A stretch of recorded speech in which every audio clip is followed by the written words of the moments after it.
Well, I'm Michael Cathcart on RN. This is Books and Arts coming to you from the Perth Writers' Festival.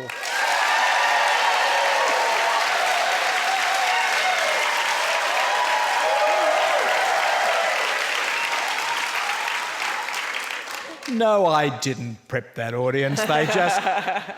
They just clap like that because they love us all. Over the next hour, you and I will get to know Elizabeth Gilbert. She's the author of one of the great novels of the last decade, The Signature of All Things, which is the story of a brilliant young woman named Alma who grows up in Philadelphia in the first half of the 19th century and develops a passion for moss. And by the end of the novel, she's pretty much worked out the theory of evolution, but not before she's broken free of the golden cage in which she has been confined and headed off to Tahiti to explore new frontiers. Elizabeth Gilbert is also the author of one of the best-selling books of recent times. Her memoir, Eat, Pray, Love, is about her own voyages of exploration in search of meaning and love, and it's sold more than 10 million copies. Liz, welcome to the program. Nice to be here. Thank you. Isn't this a lovely festival? It is. I was admiring how, literary people are so sedate. When this audience erupted into cheers, I thought, I love the sort of rock festival quality of this audience. That's my kind of literary people, like little muscle behind their passion. I like it.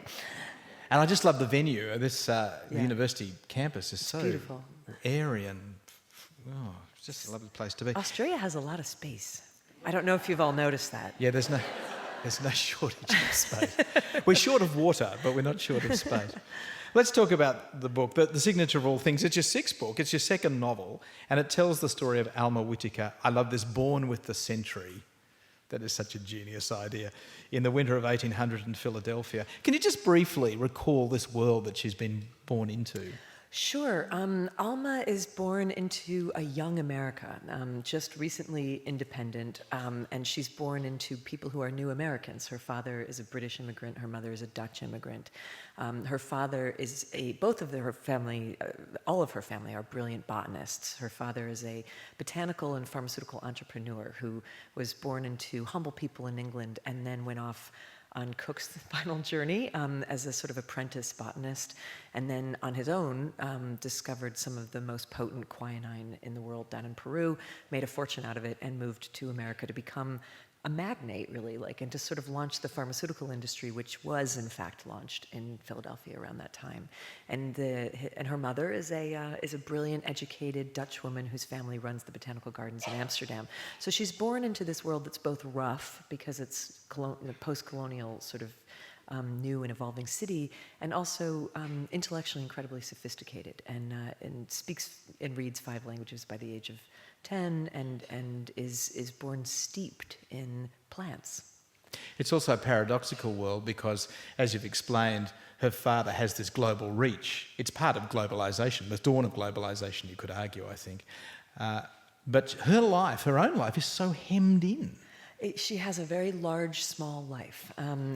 She has access to the greatest library in the New World, which is in her father's possession. He's not an intellectual, but he's intellectually competitive, and so he's been collecting books, and he has a beautiful library which she can read. He can't, but she can. So her mind is unfettered, but her geography is tiny. She lives on her father's estate. She's sort of his secretary, his helpmeet, his companion. She's very close with her father. And the whole world is open to her in every way except for literally. Her world doesn't really extend geographically beyond the walls of the family's estate. It struck me as I was reading the book that she's really not given to self-pity. I mean, why would she? She's a wealthy girl with all these books to read. But she does feel terribly confined, terribly withheld from the wider world.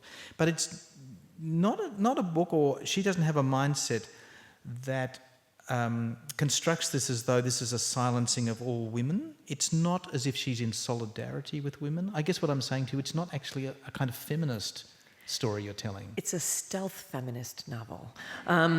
Because, first of all, I'm never going to be able to write anything that's not some sort of a feminist track just because of where I sort of stand in my own bones. But what I didn't want to do was to bring a contemporary feminist sensibility to a novel with a woman who never would have heard of those ideas. And Alma would not have heard of those ideas. Now, when she was older, in the middle of the 19th century, she could very well have feasibly joined in with a debate that was going on in the United States about questions of women's autonomy and women's rights. But she wasn't a socially minded person. She was a scientifically minded person.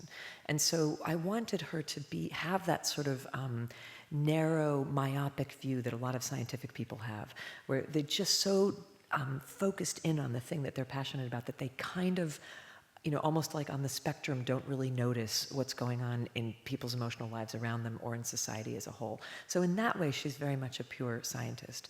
The feminist aspect of it is simply that she's a woman with a tremendous mind who ends up charting her own course, but doesn't do it on behalf of general holding a flag for all of womanhood, does it because she's following her own curiosities.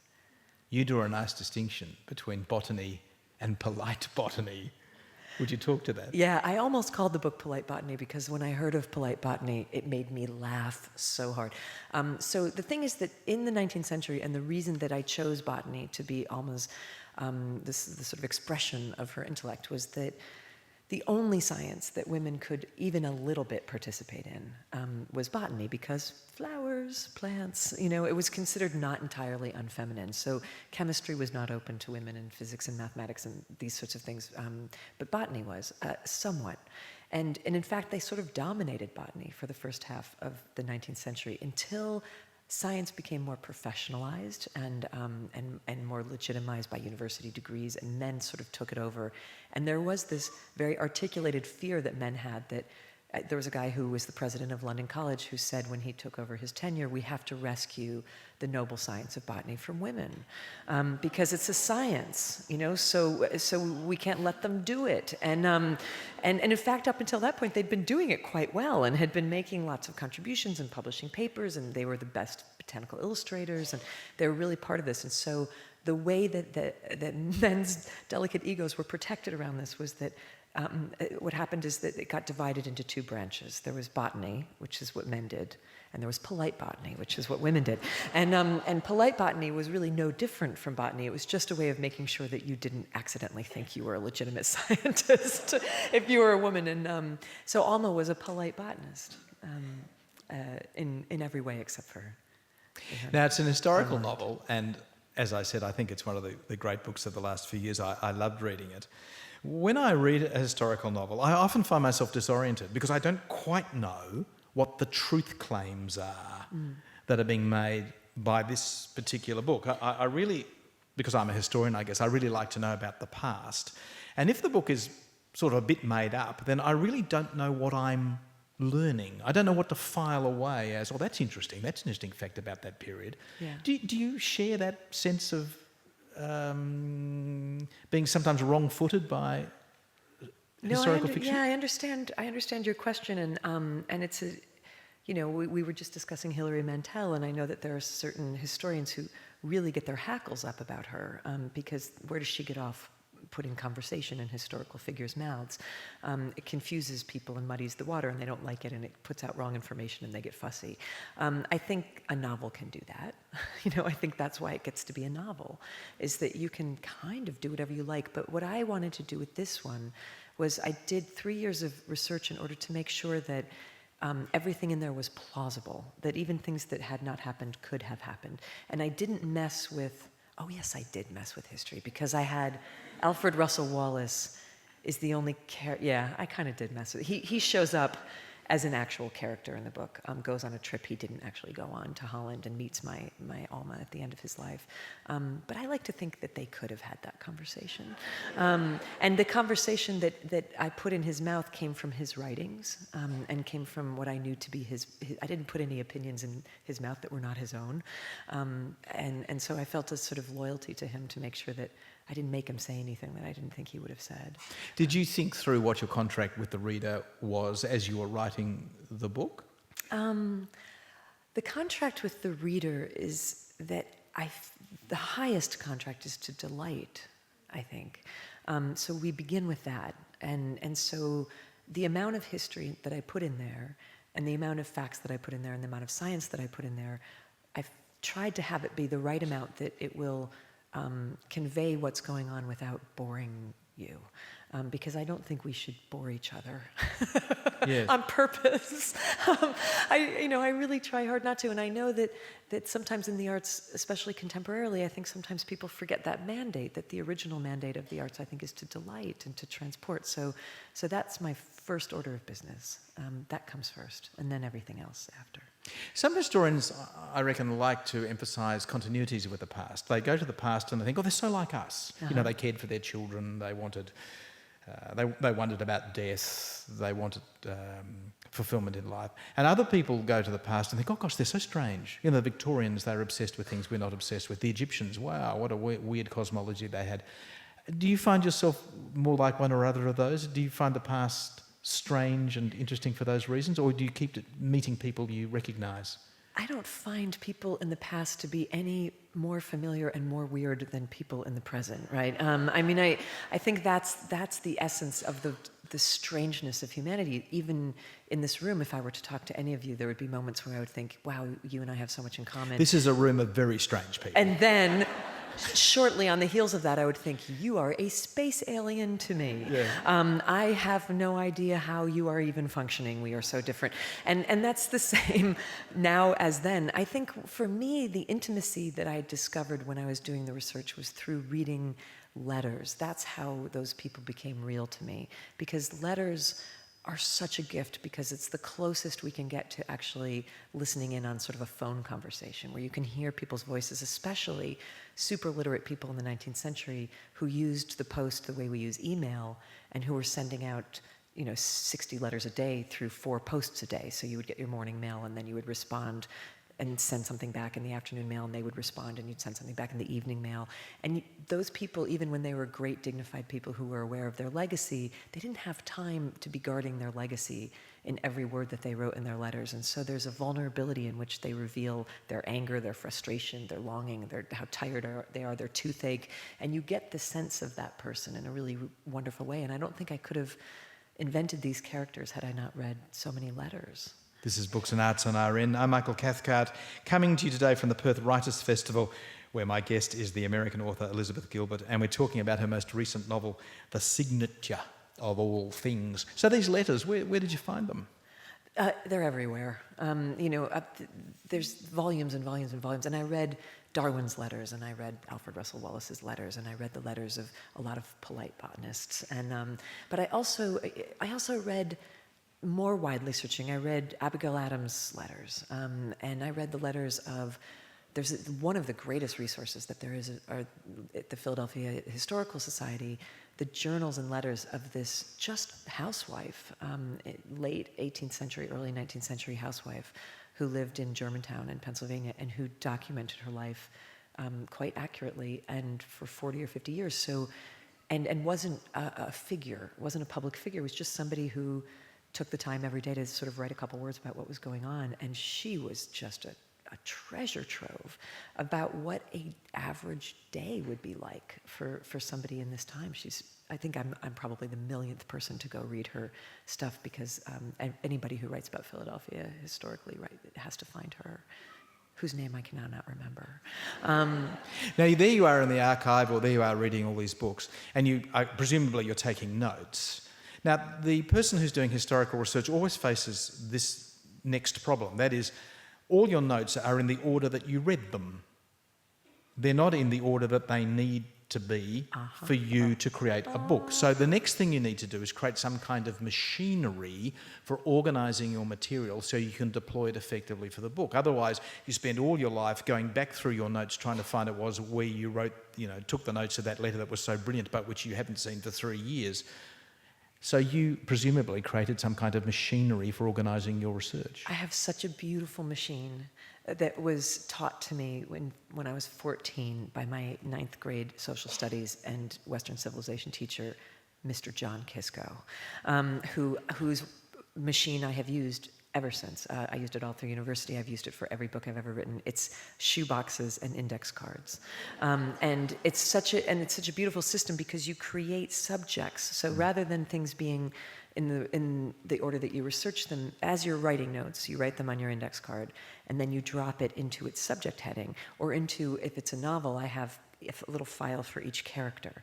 So if I'm reading somebody's letters and I come upon some beautiful turn of phrase and I think, oh, this would be something wonderful for Hanneke de Groot, the housewife, to say, I write it on the index card and I drop it into her file. Or if I'm studying mosses or evolution or the abolition movement or the rights of women or Tahiti or missionaries, I've got all these different sections. And then what you get is kind of a book in a box, or in this case, 5 boxes. And then you put them in the order of the narrative, and then you just write by numbers. Yeah. You just join them up. You just string them together. I know. You just tape those index cards together, you got yourself a book. That's it. But that is so easy. So let's share the key secret of this method, Liz, because what you have to discipline yourself as a writer to do is, if on one page there are 3 different fact units, you've got to break those up. You've got to shatter the page. Each one goes on its own card, because the first fact unit's going to go into that category, the second's going to go there, and the second's going to go there, and may not ever get used. Yeah. But you've got to discipline yourself to say, those are the 3 elements I need to fracture and place into their separate place in the box. All art is collage, right? Yeah. And so that's really essentially what you're doing, is you're chopping up thousands and thousands of bits of things, and then you're mixing them with your own history and with your own imagination. You're putting a bunch of glue on it, and then you're making a sort of a mosaic that's your own, and then it gets to be yours. Yeah, put the framework up before you try to build the house. So many people start to write out of their research. Do you also write every day anyway, after you've done, no? So you collect all the material and then sit down and kind of write it, do you? I write in seasons. And I'll say that if anybody out there is an aspiring writer, as everybody is and should be, and I do always encourage aspiring writers, I would say if you're at that level, you should be writing every day, because nobody else will make you do it. You have no incentive to do it. Nobody's waiting for it. If you're unknown, no editor is knocking on the door saying there's a deadline. You have to create your own deadlines, your own motivation, your own structure in your own time. And I did that when I was an unpublished young writer. But now at this point, the way that I've evolved as a writer is that it's seasonal labor for me. And there are seasons for research, and there are seasons for publicity, as we're doing right now once the book is finished. There are seasons for writing, there are seasons for editing, there are seasons to pause, And so now it goes on a cycle, and right now I'm just beginning the season of research for the next thing. But I don't try to muddy my head by... And also, it's pointless, and it's kind of a waste of time for me to write every day if I don't have a thing to write yet. I need to go collect a lot of information before I can actually put it together, and I'd rather have all that done and then sit down and do the whole thing at once. I have a different experience from that, because I find that when I'm doing research, I have these blazes of insight that I know I will not recover, that will not be reactivated when I read the card again, and I want to capture that research moment. Well, then you take your index card and you write that paragraph on the index card. On the card, and yes. you put it in your shoebox. That's what I do. And then you say, this is a little present for you, future Michael. And then future Michael's writing his book, and he finds that index card with that blazing piece of glory on it, and he goes, thank you, past Michael. And there's like a little salute across time. That's it. It's a little nice gift you give to yourself. It's nice. And when you write it, you think, this is such crap. And when you find it 2 years later, you think, whoa, that's good. Yeah, hello. And then you feel like you had little magical elves helping you, but it was just your older self doing it. It's a little, it's like a little gift, a little present you throw ahead in time for yourself. Now, you mentioned Captain Cook, and before the book came out and the sort of pre-publicity for it, there was a lot of play made of Captain Cook. So I was expecting a big kind of Captain Cook narrative. There was a YouTube with you holding a lovely version of Captain Cook, and Captain Cook went in a flash. When I read the book, what was it about Captain Cook that was so galvanising for you? Well, he's really a walk-in character in this book, and I feel like he has to be, because I do have this objection. Unless you're Hilary Mantel, unless you are like truly a genius as a reader of historical fiction, I would prefer not to have and here's Abraham Lincoln walking into the room. I like the minor characters of history better, because I feel like I don't know them well enough to feel jarred by their presence in a novel. So to me, Captain Cook's a little bit like George Washington. It would just be really weird to have him so he doesn't actually even have a line in this book. He's a figure and a presence. Joseph Banks is a character who shows up and gets dialogue, because he's less epically known in a way. And I also felt like I knew him better, because he revealed himself more in his letters and journals than stern, rigid Mr. Cook did. So what was interesting about them? They were the great Enlightenment explorers/scientists. They were at this very privileged and precious moment of history, and they knew they were. They were different from anybody who had ever come before them. We can look back at them now and shudder at their racism and their ignorance and their arrogance, but they were a lot less racist, a lot less ignorant, and a lot less arrogant than any of the Europeans who came before them. They actually were interested in the world, not just to conquer, not just to bring Christianity, not just to take everything, but they were engaged. They thought it was a fascinating place. They thought the people in it were fascinating. They didn't want to kill everybody they met. They wanted to study everybody they met. And they were fascinating to me for that. One of the qualities of the book I really loved is the way in which you treat the Enlightenment as though it's a sort of government or a bureaucracy with many departments. So you've got Henry representing mercantile ambition, I guess. You've got Alma, who's this young woman who's got the kind of scientific drive and the scepticism and the spirit of inquiry that we think of as the great quality of the Enlightenment. You've just talked about the explorers and their contribution to it. Do you think of us as still living in the Enlightenment era? No, which is not to say that we're living in something else. We're living in the post-Darwin era, which is where, the other interesting thing about the Age of Enlightenment was that it was the last moment in history where a man could, or a woman, but more a man probably likely, let's be honest, could without any cynicism say that they were a man of science, a man of God, and a man of the arts, and a man of commerce, all at the same time. There was no division between all of those things. Darwin almost became a minister. The way that people found divinity was in nature. The great scientists of that time believed that they were doing God's work by studying the natural world. Well, the word scientist itself doesn't come into the language until the 1830s. 1830s, yeah. And there was a lot of debate and anger about that word because it, interestingly, and I would say presciently, there were people who hated that word. I mean, up until then, you were a natural philosopher. But they felt they needed some other word, some other more modern word, and they came up with this word scientist. And there were people who hated it because they said it sounds an awful lot like atheist. And lo, eventually it would, right? And so you could feel already this tension was happening where science and religion were already, it wasn't working anymore, And I feel like that was that last moment where all of those strands were braided together. Arts, science, and religion were all the same thing. And then they fractured, and they've been fractured ever since. And I feel as though there's been something lost. There's been something gained in that, but there's also been something lost in that. My sense of it now is that we live in this world full of scientists who have lost all sense of faith and reverence, and the reverent who have lost all reason, and artists who've lost both, right? And it's almost as though something's going to have to happen at some point to rethread that, because those are the sort of really important central themes of an intellectual and spiritual mind is, a thirst for divinity, a thirst for knowledge, and a thirst for beauty. And when you divide them, I think you punish the society that has that division. I'd add another thirst, and that is the thirst to communicate.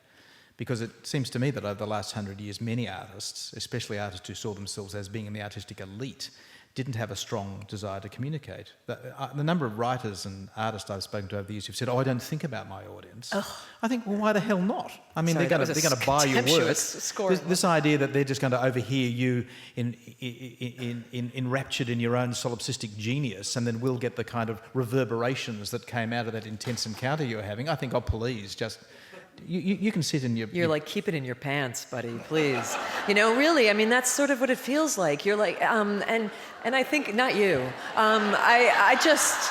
That just makes it worse. But there is something genuinely inhumane about some of the direction that the arts have taken in that. And I get it, because I feel like they were pushing into a new exploratorium where they wanted to be freed of the obligations to each other. I get that that's something to try and something to experiment with. And certainly in the middle of the last century, I think, was the epitome of that, where people are writing music with no melody, they're making stories with no narrative, and they're making art with no figures in it, right? And basically the public said, yeah, we hate all of that. And they're making architecture that's brutalist. They're trying to leave you out, you know? And I think that people went about as far as you can go with that, and I feel like what I'm seeing is a return to the humanities, a return to the idea that it's better if this is for somebody. It's better, you know, some of these aesthetic forms that have been around forever because we like them, because we like being told a story. We like melody. We have things in our brain that respond to that. We like symmetry. We like pleasing colors. And it's not because we're mundane. It's because we share a common human aesthetic. And I think to be aware of that is to be a more humane artist. Yes, I do feel that. Oh. I do feel the tide is turning on that. This is Books and Arts on RN, and you and I are at the Perth Writers' Festival with the American novelist Elizabeth Gilbert, and we're talking about all sorts of things, including her most recent novel, The Signature of All Things. Attitudes to race are a key idea in the book, and I haven't read much reflection on what you've got to say about race, but race does come into what's going on. Can you talk a bit about that? It had to, because you can't write about 19th century America without writing about it. Actually, you kind of can't write about America without writing about it, but certainly 19th century America, and certainly Philadelphia. I mean, I set the novel in Philadelphia because Philadelphia was the scientific and commercial center of the country, and it was the botanical center of the country. Interestingly, because of Quakers. The reason that Philadelphia became the pharmaceutical capital was because of Quakers' pacifism. You couldn't make a career as a young Quaker man in the military, and it wasn't really considered very moral or ethical to make your name in law. And so they all became doctors and pharmacists. So there was this heavy sort of pharmaceutical and medical weight in Philadelphia. But it was also, because of Quakers, the beginning of the abolition movement. And there was no way that I could have characters who were engaging with Quaker pharmacists and Quaker values without starting to bring up abolition. What I found fascinating was that, and I mean this as no offense to any vegans in the audience, early 19th century American abolitionists were regarded by the rest of the population as basically being like vegans. They were really annoying. We sort of knew they were right. Like, people knew they were right, but they didn't want to hear it. And they were just righteous, and there was this real sense that even among people who were anti-slavery, which was most people in Philadelphia, they just felt like, could somebody just shut the abolitionists up? Because they're just irritating. And I hadn't known that was the case. People who were abolitionists before it was hip, like in 1810. It's pretty early to be an abolitionist when slavery went on for another 60 years, 50 years. So I wanted a character who embodied that sort of, the most moral people. If you think of the most moral, ethical person you know, the reality is that's probably an irritating person. Even though you know they're right, you just don't want it in your face all the time, right? And so the abolitionist in this book is the most ethical and most moral person, and also the most irritating. And I thought, that's not a character I've seen before. Yeah. When I was a student, I shared a house with a woman who was just like that, spirulina. She just talked all the time about spirulina. It was going to change our lives. We all had to eat spirulina. I don't even know what spirulina is, but apparently it was going to change. I know what it is, and it isn't pork belly. And she's right. They're right. That's the thing. They're right. But man, sometimes you just want to watch TV, So I think that I found that I didn't realize that the amount of hostility that people had against abolitionists, and it wasn't people who were pro-slavery. It was just people who just didn't want morality waved in front of their face every day. But without those abolitionists, the world would have been a very different place. There is a wonderful scene in which Alma's beautiful sister, she has a spunky sister, silent and beautiful, takes on Professor Peck at dinner, who was expounding his theories of the supremacy of the white race, and she just dresses him down. Yeah, that was fun to write. It's a wonderful scene. Yeah, and it's the first time she speaks in a way the last time, but she's been raised to have good manners, but she just takes him right apart, challenging him on, because his arguments are incredibly unscientific. People have different texture of hair, and therefore they are different species. And so she brings up sheep breeding and dog and horse breeding, and saying, well, there's sheep that have curly hair and sheep that have straight hair, but surely they're the same species. And she sort of slowly dissembles his argument and very coolly humiliates him, which was fun. Now, it's almost 2 years since we discussed this novel. This is when it first came out, and it was inappropriate then, I guess, to talk about the last act of the novel because it was like giving the end away. But I would love to go there because it seems to me that's when the story suddenly becomes dangerous and off the leash. So what happens is that Alma leaves the confines of this golden cage in which she's lived and goes off into the wide world. When in the writing did you realise that Alma was going to set forth and sail the seven seas? Never was that my plan. My plan was to specifically and intentionally write the opposite of Eat, Pray, Love in a way, to talk about, to say what would happen to a woman of great intellect, great curiosity, and ranging rapacious appetites who could never leave the confines of a very narrow area. How big a life could she build interiorly for that, right? That was really going to be the theme, because I feel like one of the things I'm very interested in about women's lives and women's imaginations and creativity is the way that in small scale they make big things, like the incredible stitching of embroidery and the painting on teacups, the things that women do to not go insane. When their lives are kept very, very, very small, they can make great acts of beauty in these little confined spaces. So the first half of the book really explores that. And then I was like, I can't take this anymore. Like, get on a freaking boat, And also because as I did research, I found women who had, there were some really intrepid, and I thought it was cool that she became a traveler when she was a postmenopausal spinster in her 50s, which is when a lot of these women did it. Because I think my mom always says about being in her 70s that the worst part about growing older as a woman is that you become invisible. And the best part about growing older as a woman is that you become invisible. And so my mom, who was a really gorgeous young woman, and I still think is a gorgeous older woman, but there's this thing where men just don't see her because she's a white-haired little old lady in their eyes, is now free to do whatever she wants with no sexual threat whatsoever. And so she and her sister-in-law have taken to traveling around the world to the most outrageous places, and they're perfectly safe because they're just little old ladies, and I feel like Alma gets to do that, and a lot of Victorian women got to do that. After a certain age, they could sort of do whatever they wanted, so I just gave her Eat, Pray, Love moment after all. Now, when you say she's a spinster, technically she's not a spinster, but she's probably a virgin, I guess. But she's met a man she's 50 when she meets this man, Ambrose Spike, who is a gifted botanical artist. They get married and she's dying to have sex. She's been thinking about sex, she's been reading about sex, she's been practicing sex in the binding closet. Yes.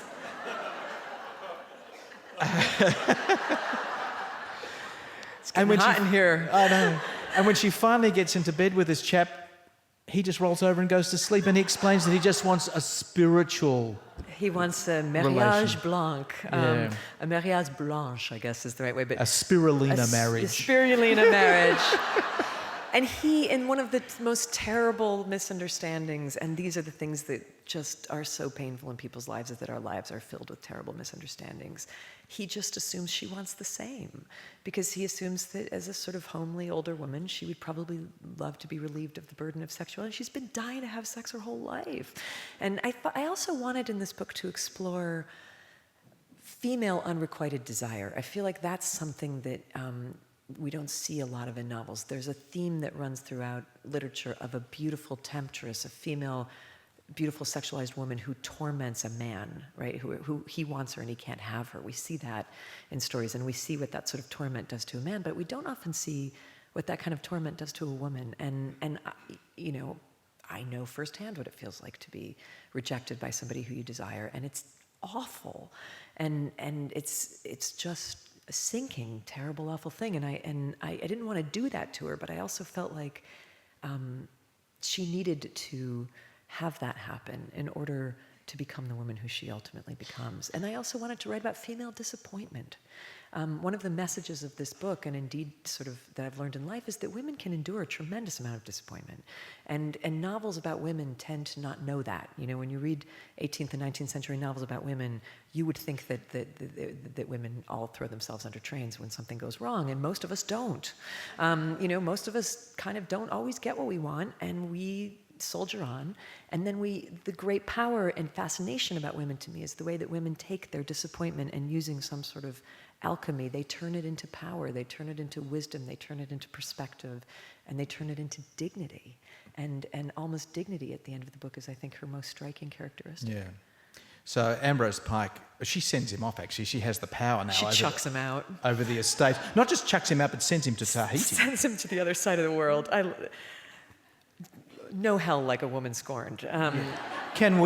Are you happy to talk about why he goes there? Or do you feel like we are giving away the end of the book? Well, we've given it all away already anyway. It's okay. I mean, it's been out. If you haven't read it yet, you should have. Okay.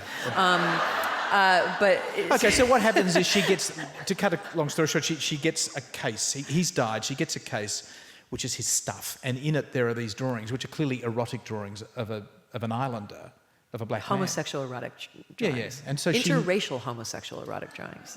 Yeah. So she realises there's more to sexuality and desire and to him than she ever guessed. And really, she goes to Tahiti to try to figure that out. Yeah, she goes to track it down because the worst thing that ever happened to her, the best and worst thing that ever happened to her was this man. I mean, and I submit and still submit that he loved her. He worshipped her. He adored her. He just wasn't straight. And there wasn't a place in that world for that. And so rather than being an active homosexual, which would have been very difficult, he became an aesthete, right? He just became a monk. He put it all into God and put it all into art and thought he had found a partner, a sister. She didn't want a brother. She wanted somebody to have sex with. And so when he goes off and then he dies and then she gets all his stuff back and finds these drawings and suddenly realizes that, that sometimes you get something that should be the worst news in the world and instead you're like, oh, that's what it was, right? But then she's also like, or was it? So she goes off to find the boy in the pictures and see if she can get some answers about who this person was in her life and what he was to her and what he was to this guy. And it's really just her trying to put together the pieces of her psyche, which, is what all novels are really about. So Liz, you set her free. Off she goes in the last section of the novel on this great voyage.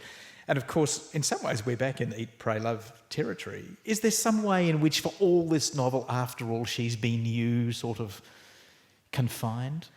Yeah, I mean, look, they all are, everybody in there. That's the thing about a novel is that, Henry Whittaker is me.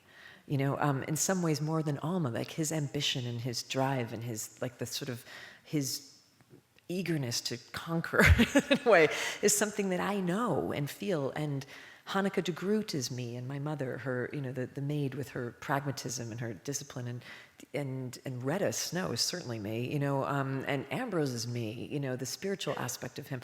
They're all sort of branches, but Alma probably most of all, just in the desire to know. She just wants to know. She just wants the answer to what's going on, which is, of course, the hardest thing to do. And yet she doesn't have a spiritual dimension. She actually Not says, at all. I've never felt the need to invent a world beyond this world, for this world has always seemed large and beautiful enough for me. Yeah. In that way, she's not on an Eat, Pray, Love journey. I had this idea that she would have some sort of a spiritual moment at the end of the book with Alfred Russel Wallace, because Alfred Russel Wallace, I love. He's, of course, the other discoverer of evolution. It's one of those questions of simultaneous discovery where he and Darwin both came up with it at the same time, but Darwin got at it tiny bit faster. But Alfred Russel Wallace did have a spiritual aspect and a scientific aspect, and a wonderful explanation for how to meld them that I thought was really moving, and that's why I wanted to bring him into the novel and have him explain that to Alma. And up until the moment I wrote that scene, I had thought that she would buy into sort of his vision, because he creates this sort of compromise where there's room for divinity and room for science. And as I was writing it, I was like, she would never, and it would be a disgrace to her and a dishonor to her and to the ethic of who she was. She's not a spiritual person. She never was a spiritual person. She's somebody who finds wonder in facts, and she's empirical. And if I take that empiricism away from her at the last minute of her life, it's a bit of a dishonor. Not just a wonder in facts, but a wonder in life. Yeah. Yeah. In the mystery of the life of Moss. I mean, she's a person who doesn't need to believe in an afterlife, because the miracle of it all is that we're here now in this life. And that is more than enough. She has a bountiful here and nowness to her. And that, for many people, is enough, you know? And that's where I will defend atheists completely. Because I feel like, I mean, there's something spirulina-ly like annoying about atheists as well. Like, as I always say, I always wish I loved anything as much as atheists love talking about being atheists. But you know, what I think the highest atheistic mind is saying is, how dare you not have this be enough? Like, what is missing? Look at this world that you were given. Look at all of this wonder and marvel and beauty and mystery. And you need to create an alternative world because this doesn't do it for you? Like, it's almost, that's a sacrilege. You can feel their indignation in that. And I respect that completely. I just happen to also need to dream of imaginary worlds. So I have to go another level. But I don't think everybody does. No, I don't. I mean, that's my position. I just wake up every morning and thinking, how can this possibly be? This is miraculous. It's amazing. Yeah. And for most people, if that's enough for you, awesome. And if it's not, you know, you got to go on your trip. This is Books and Arts on RN. I'm Michael Cathcart, and you and I at the Perth Writers' Festival discussing miraculous things with the American writer Liz Gilbert. Now, the BBC's making a series of the book. Yeah, apparently, I think the contracts have officially been signed, and it's the same team who does Downton Abbey, which is great, and it's the same team who are doing Wolf Hall. It's right. The same, so I'm so psyched. So you heard it here first. This is going public for the... Yeah, pretty much I guess the first this time. is kind of a public announcement. I mean, there are many steps between a contract being signed and something actually happening. My friend Ann Patchett always says that the odds of a movie deal turning into a movie are the same as the odds of a first kiss turning into a 30-year marriage. But, you know, it can happen. So, you know, it's happened before. They're very keen on it, and they're thinking a 4-part miniseries, which actually might be filmed in Australia. It's one of the possibilities. They're really thinking of locations. They want to do it all in one place, and they could make a fake 18th century Philadelphia here, and a fake Tahiti and a fake Holland. You can fake a lot. You get we a lot can of space. give you the lot. Yes. Yeah. Eat, Pray, Love. Now that's a book of startling candour, and you've showed your candour today. You've been wonderfully open. And in that book, you talk about your fits of rage and your despair and your hot sex and your urinary tract infections that follow the hot sex. Oh, we're going there, are we? Yeah. And you were mad at me for saying keep it in your pants. No, this is my revenge. Where do you reckon you got that capacity for candour from? What's its origins? That kind of thing is not it's not a choice, right? It's not like I learned how to be candid. It's really quite the opposite. I've spent my life trying to learn how to zip it up, you know, because I don't naturally have any boundaries. And that's, in some ways, wonderful, and in other ways, disastrous. And so a lot of my life has been about trying to learn the opposite, you know, that it's okay to have an unspoken thought. It's, you know... I had an ex-boyfriend who said, you have the opposite of poker face. You have like miniature golf face. It's all like, it's all right there. And so you know, most of my life is just about trying to hold it together, not about not spilling it. So it's not difficult. That's why I mean, I love when people say lovely things about Eat, Pray, Love, but the one thing that I don't quite get or feel when people say is like, oh, what a brave thing for you to share all that. And I was like, that's not for me brave. That's just me, you know, meeting you at a bus stop and telling you everything about myself. That's just how I am. That's not courage. Courage is doing stuff that's hard for you, you know?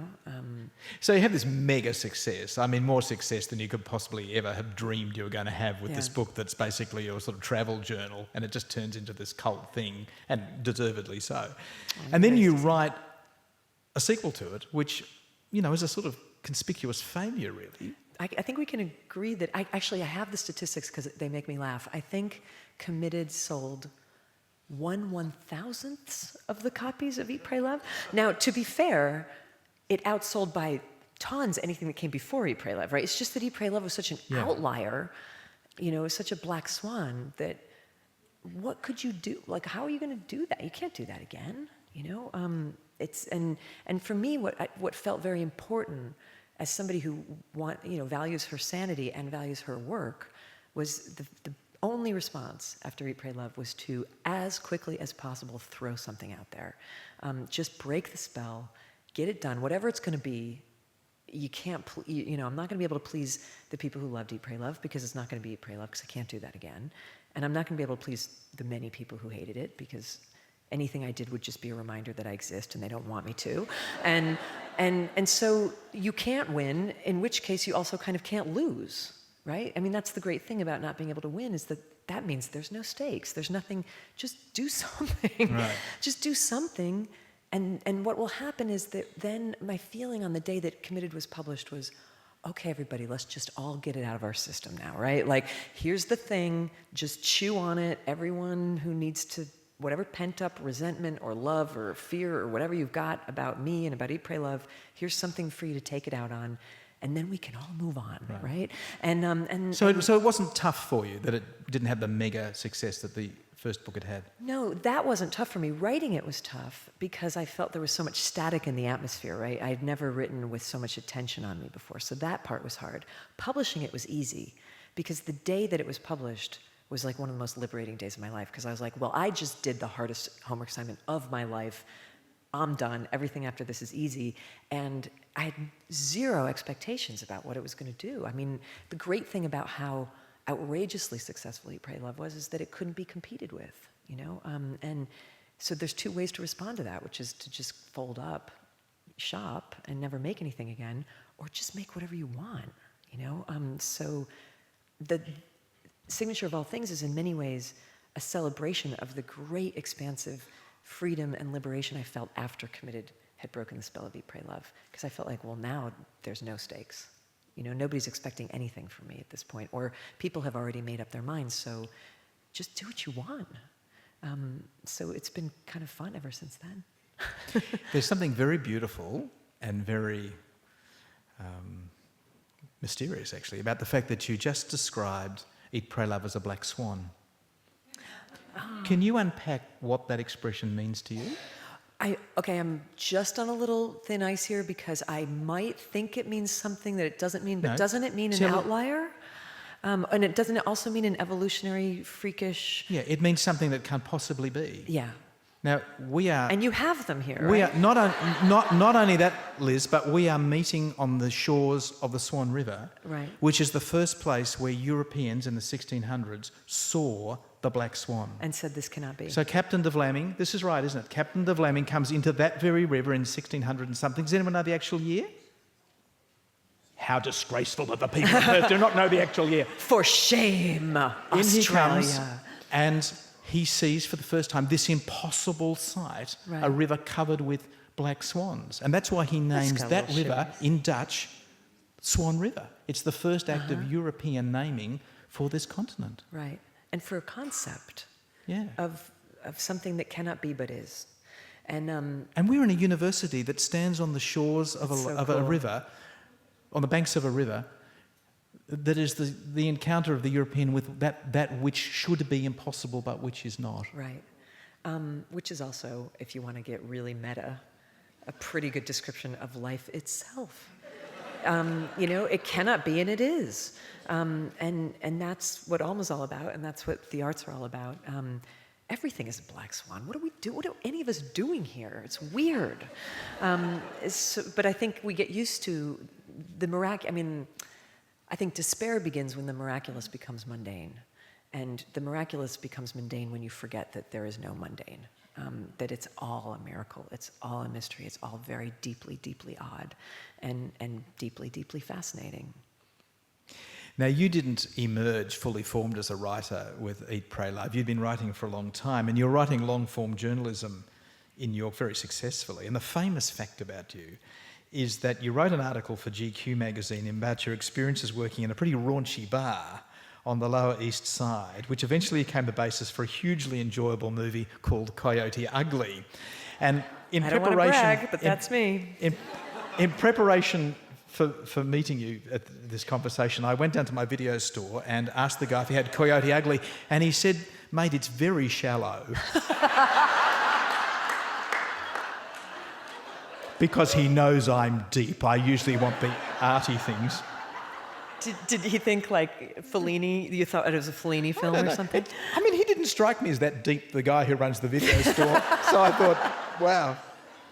Anyway, I enjoyed it hugely. And it's the story of a girl who works in a bar, a sort of dorky girl who arrives in New York and goes and works in this very, very raunchy bar. And the romantic interest in the movie is played by the Aussie song and dance man Adam Garcia. Can you tell us briefly about the incident that gave rise to the film? Okay, so when I came to New York, back to New York, I went to school in New York and then I went traveling and then I came back after a heartbreak. New York always having been to me the mother's arms. You know, it's a city that people think is very hard, and to me it's always been the most welcoming. Whenever things go wrong in my life, it always takes me back. It's like, come on, get in. What are you knocking on the door at 2 a.m.? We'll let you in.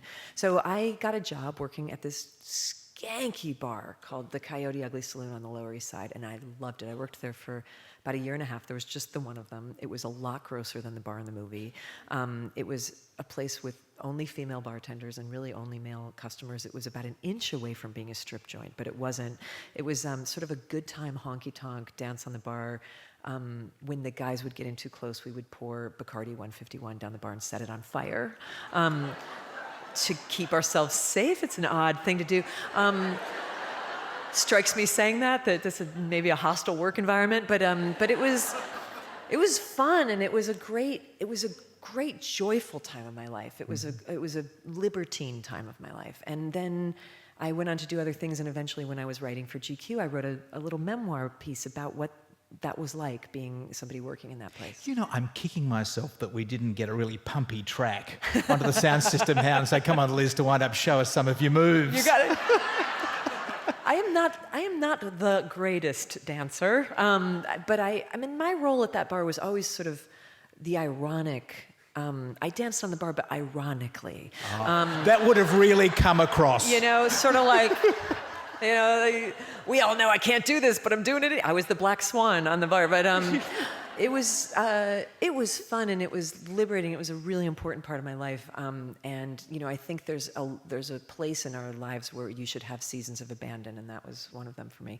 And I wrote about it, and somebody at Disney read it, and they up and made that freaking movie out of it. It's so strange, and what I find fascinating about it is that they said from the beginning, we want this to be a movie for adolescent girls. And I thought, this bar is not a place for adolescent girls to have any. This is a very adult, I mean, it's full of alcoholics and they took all the drinking out of the movie. You notice that? It takes place in a bar, but no one ever has a drink. No, it's very sober. And then they did it, and it was this huge hit. Anyway, it's very fun. And one of the strangest things for me is, like, I was in Thailand a couple years ago, and they had this big sign, Coyote Ugly Night, at some bar in Bangkok. And I just thought, dear God, what have I done? It's a very funny thing. We went, can I just say one more thing? Yeah. The premiere, all the regulars of the bar who were like the skankiest dirtballs in the entire world, I got 10 seats and I brought all my favorite Redneck Lou, Nazi Dave, that was an ironic nickname, like all the just the regular skanks of the bar, and we all went to see the premiere, the Hollywood premiere. And at the end of it, everybody in the theater filed out except the 10 of them, who just sat there with their arms crossed and their jaws dropped, staring at the screen like, what was that? So surreal. Now, as we wind up, you've got a book coming out in September, is that it? I do, yeah. It's called Big Magic, Creative Living Beyond Fear. Can we know a little of what this is? Yeah, it's a manifesto. I've always wanted to write a manifesto. It's a really kind of fierce manifesto defending creativity in the arts from the tormented and the professional, and hoping to give it back to the people, and challenging the idea that you can't live a creative life unless you live a tormented life, trying to bring back sort of joy and humanity and lightness to the creative process, and maybe hoping people to work around their own fears about creativity so that we can all become the makers that our shared human lineage wants us to be. Oh, that's a manifesto I could sign up It's for. a manifesto. Would you thank Liz Gilbert? Thank